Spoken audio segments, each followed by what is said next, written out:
Había dicho Bush en su momento que uno de los peligros más grandes para Estados Unidos era la llegada de la democracia a México. Ya se había abierto la ventana ya en los años 30 con la llegada de Lázaro Cárdenas a la presidencia, quien recibe a los refugiados de la Guerra Civil Española, establece los ejidos, cumpliendo el legado de Zapata de la tierra para el que la trabaja, nacionalizando el petróleo y expropiando los ferrocarriles. Lo intentan evitar con grupos de extrema derecha como el Yunque, que después se convertiría en el partido, el PAN, y eventualmente con la amenaza directa de una invasión estadounidense. Ahí Cárdenas acepta renunciar y otra vez un militar de derecha es puesto en el poder, Manuel Ávila Camacho, un instrumento del intervencionismo de Washington.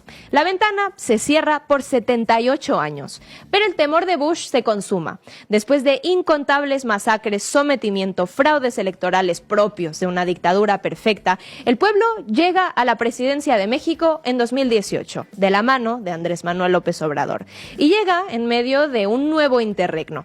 Así como la Revolución Cubana llegó a clavar el estandarte de soberanía en medio de la Guerra Fría y las dictaduras militares en la región, y la Revolución Bolivariana llega para desmentir la patraña del fin de la historia y la inviolabilidad del neoliberalismo, la Cuarta Transformación llega para abrazar la unidad latinoamericana frente a la caída del imperio estadounidense, para ser el faro de la izquierda. La respuesta de la presidenta Sheinbaum ya todos la hemos escuchado. Además del mapa, el icónico, con todo respeto al presidente Trump, yo creo que le informaron que en México todavía gobernaba Felipe Calderón y García Luna, pero no. En México gobierna el pueblo, un pueblo soberano y antiimperialista, le podríamos añadir con honor.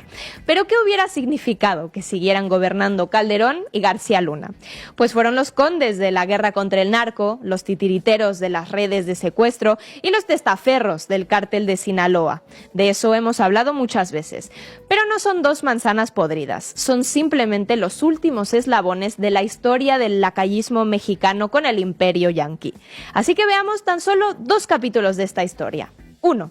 Porfirio Díaz y el tráfico lacayo. Momento típico de las dictaduras. Sí, pero la economía creció. Que alguien piense en los millonarios. Pues el ferrocarril de Porfirio Díaz, que trajo tanto crecimiento económico, también era usado principalmente por Estados Unidos para el contrabando de drogas. Después de haber obligado a los campesinos mexicanos a plantar amapola para abastecer a los yanquis de morfina, desde la Guerra de Secesión y la Guerra Civil, volviendo adictos a sus soldados, ven que hay negocio, y entonces Porfirio Díaz construye la línea de ferrocarril de Sonora a Nogales, Arizona, para llegar hasta California, y así tener vara amplia para llevar morfina y sobre todo heroína a Estados Unidos. ¿Quién la comerciaba? ¿Quién comenzó todo? El gobierno estadounidense. ¿Qué pasa cuando la droga entra a Estados Unidos? O sea, ¿cómo se vende el fentanilo en Estados Unidos, en las ciudades de Estados Unidos? ¿O allá no hay ilegalidades en la venta? Pues ¿quién lo vende allá en las ciudades? ¿Quién lo distribuye? ¿A dónde va el dinero de la venta de la droga en Estados Unidos? Historia número 2. Los Zetas de Gortari como brazo de contrainsurgencia.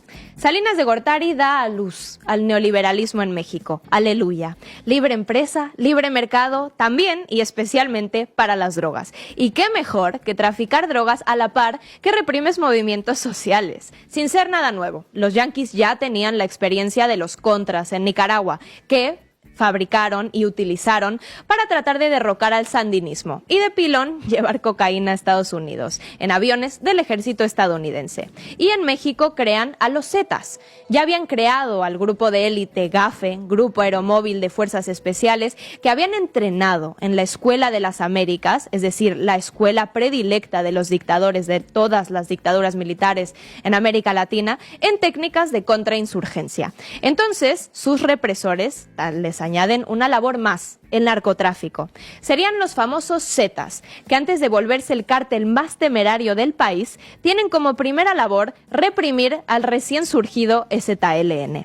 Así que con estos dos capítulos de historia, le diríamos a Trump que le informaron mal. No solo no gobierna Calderón, ni García Luna, tampoco el dictador Porfirio Díaz, ni Salinas de Gortari, tampoco el lacayismo, ni el neoliberalismo entreguista. Ahora sí, gobierna el pueblo.